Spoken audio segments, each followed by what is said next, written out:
Friends, ఏంటి ఇదంతా పెట్టుకొని ఏదో దుకాణం ఏంటి పెట్టుకున్నారు అనుకున్నారా? అదేం కాదు, గవనైతే చేస్తున్నాం. అగోండి హాస్టల్ కానీ చేస్తున్నాం మా అన్నయ్యకి. మా అమ్మమ్మ కావాల్సినవి అన్నీ చెప్తారు, ఏనండి చెప్పండి. కేజీ గోధుమ పిండి, 100 గ్రాములు డాల్డా, తర్వాత నెయ్యి,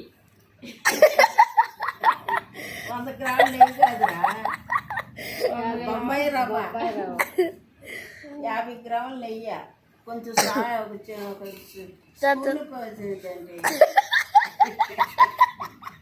సాల్ట్ వేసి చక్కగా పిసికేసేసి నీళ్ళు తగినంతగా పోసుకొని చపాతీ చాలా వేడి అయిపోతుంది.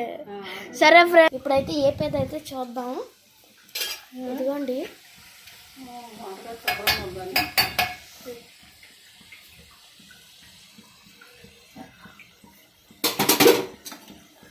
ఇది అయితే కొంచెం గట్టిపడిని. ఇదైతే సెకండ్ది. ఫస్ట్ అయితే ఇవ్వండి, చాలా బాగున్నాయి. దీన్ని పాకం పట్టాలి, పాకం పట్టాక చూద్దాం. ఓకేనా ఫ్రెండ్స్? ఇప్పుడైతే పాకం అయితే రెడీ అయిపోయింది. ఇప్పుడైతే గవలైతే వేసేసుకుందాం.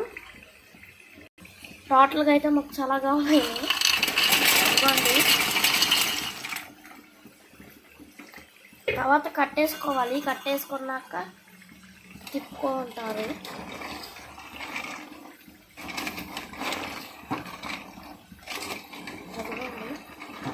పాకంలో వేసి మొత్తం తిప్పుకోవాలి. Okay friends, bye.